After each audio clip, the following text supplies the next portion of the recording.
Hello welcome back again to ADBG architects. Okay.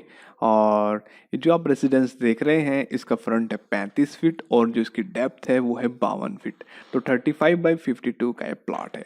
ये हमने इसमें फर्स्ट फ्लोर में भी 3 BH के सेट बनाए हैं और ग्राउंड फ्लोर पर भी 3 BH के सेट बनाए हैं। ये जो हमने डिज़ाइन किया है वो मिस्टर अजय जी के लिए किया है। और इसकी जो थीम है वो ग्रे कलर, स्टोन और जाली से हमने जो है इसको मिक्स करके बनाया है। ओके। तो आप इसका लुक देख सकते हैं, बाकी आप इसका एलिवेशन देख लीजिए एंड इसके बाद फिर मैं आपको बताऊंगा प्लानिंग। ठीक है। तो एलिवेशन आई होप आपने देख लिया है। अब मैं जो इसकी प्लानिंग है वो आपको एक्सप्लेन कर देता हूँ। ओके। और ये है इस प्लॉट का फ्रंट 35 फीट। ओके। 35 फीट इसका फ्रंट हो गया है और ये है इसकी डेप्थ 52 फीट, 52 फीट इसकी डेप्थ हो गई है। ये कम्प्लीटली रेक्टेंगुलर प्लॉट है, कोई रेंज वगैरह इसमें नहीं है। देन मैं अब इसको इसकी जो रिक्वायरमेंट्स हैं आपको बता देता हूँ। इसमें फ्रंट में हमें 4 फीट ओपन छोड़ा हुआ है।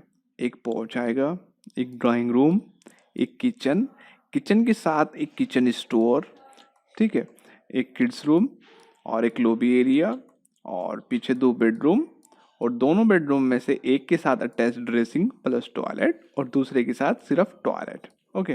तो ये तो है इसकी रिक्वायरमेंट्स। बाकी मैं आपको इसके साइजेस और लेआउट और इसका वेंटिलेशन समझा देता हूँ। ठीक है। तो इसको स्टार्ट करते हैं।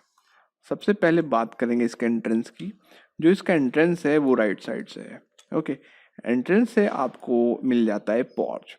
जिसका पोर्च एरिया आपको मिलता है वो 10 बाई 19 फीट का है। ठीक है। आप यहाँ पे आराम से 4 व्हीलर पार्क कर सकते हैं। ठीक है। और ऊपर का फर्स्ट फ्लोर ये जो है रेंट पर भी दे सकते हैं, तो इसलिए जो इनका स्टेयर केस है वो बाहर से दिया गया है। एल शेप में ये इसका स्टेयर केस है। ओके। इसमें आपका फर्स्ट स्टेप, सेकंड स्टेप, इस तरीके से आपके स्टेप रहेंगे। क्लियर। और जो 4 फीट है वो यहाँ पे पूरा ओपन छुटा हुआ है, आप यहाँ पे प्लांटेशन कर सकते हैं। और इसी ओपन से ही एक डोर दिया गया है ड्राइंग रूम के लिए। और ये है पूरा ड्राइंग रूम।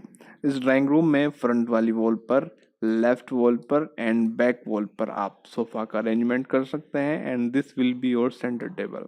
और राइट साइड में आ जाएगी आपकी एलसीडी यूनिट और अप्रोक्स 13 बाई 11.5 का ये ड्राइंग रूम रहेगा।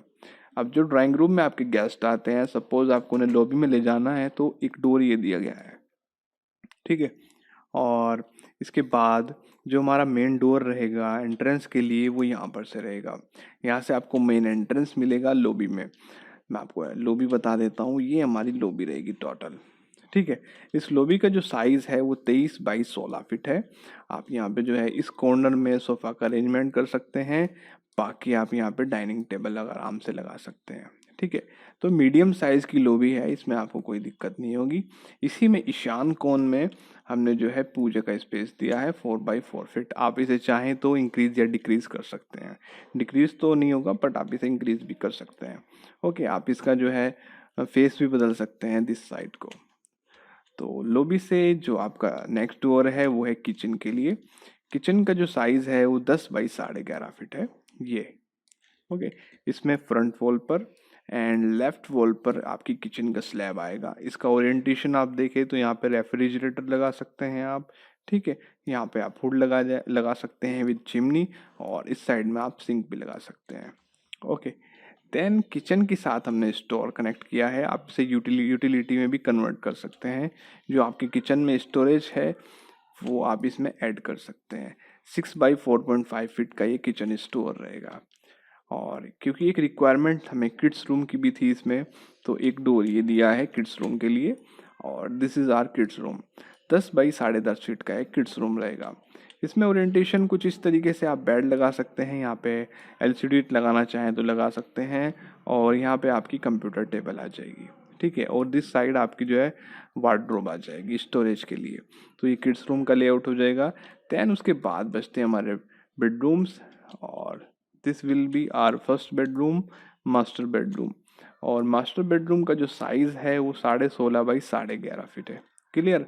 इसमें राइट साइड में आप जो है बेड लगा सकते हैं और दूसरा ऑप्शन ये है कि आप बैक वॉल में अपना ये बेड लगा सकते हैं like this. Then LCD unit आपकी यहाँ पर भी आ जाएगी और इस वॉल पर भी आ सकती है।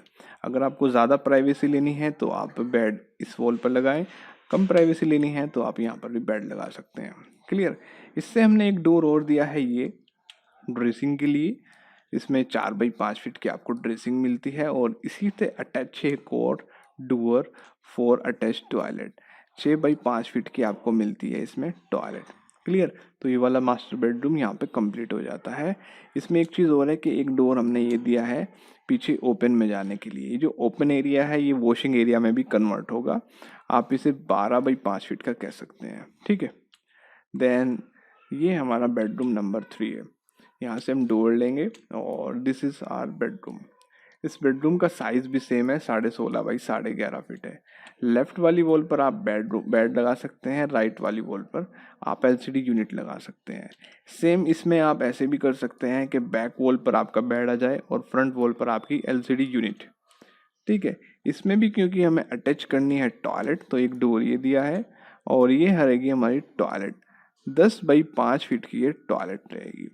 सेम पीछे ओपन में जाने के लिए एक डोर दिया है और ये हमारा ओपन स्पेस है। इसको हम ओपन स्लैश वॉशिंग स्पेस भी कह सकते हैं क्योंकि जो वॉशिंग मशीन है आप यहाँ पे रख सकते हैं।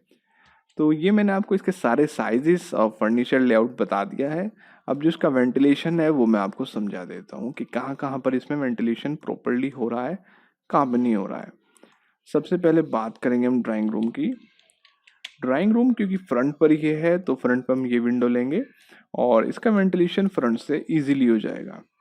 नेक्स्ट है किचन, क्योंकि किचन भी फ्रंट पर ही है तो विंडो ये आ जाएगी और इसका वेंटिलेशन जो है वो भी इजीली फ्रंट से हो जाएगा। इसके बाद जो नेक्स्ट है वो है लॉबी। लॉबी में हम यहाँ पे एक विंडो ले सकते हैं और डोर के ऊपर जो हम वेंटिलेटर बनाते हैं उन दोनों के थ्रू लॉबी में वेंटिलेशन हो जाएगा। ठीक है। देन इसके बाद किड्स रूम में वेंटिलेशन नहीं है, प्लस जो हमारे दोनों बेडरूम और दोनों टॉयलेट हैं इनसे अटैच हमने ये ओपन एरिया छोड़ा हुआ है। इस ओपन का बेनिफिट क्या होगा, बेडरूम में ये विंडो आएगी ब्लू कलर की और इस बेडरूम में भी ये विंडो आएगी और टॉयलेट में ये वेंटिलेटर लगेगा और इस टॉयलेट में भी ये वेंटिलेटर लगेगा। क्योंकि ये वाला जो स्पेस है ये ओपन है, जो छत से स्काई से लाइट यहाँ पे आ रही है वो वेंटिलेशन इजीली इस टॉयलेट को भी अवेलेबल हो जाएगा, इस बेडरूम को भी, सेकंड बेडरूम को भी और इस टॉयलेट को भी। तो सभी में जो है वेंटिलेशन का काम करेगा ओपन एरिया। वेंटिलेशन के लिहाज से ये एक बढ़िया प्लान है, कोई मसला नहीं है इसमें। आप इससे रेफरेंस लीजिए। बाकी अगर आपके प्लॉट का साइज़ डिफरेंट या रिक्वायरमेंट डिफरेंट है तो आप हमें कांटेक्ट कर सकते हैं और आप अपने लिए भी डिज़ाइनिंग करा सकते हैं। And thanks for watching this video.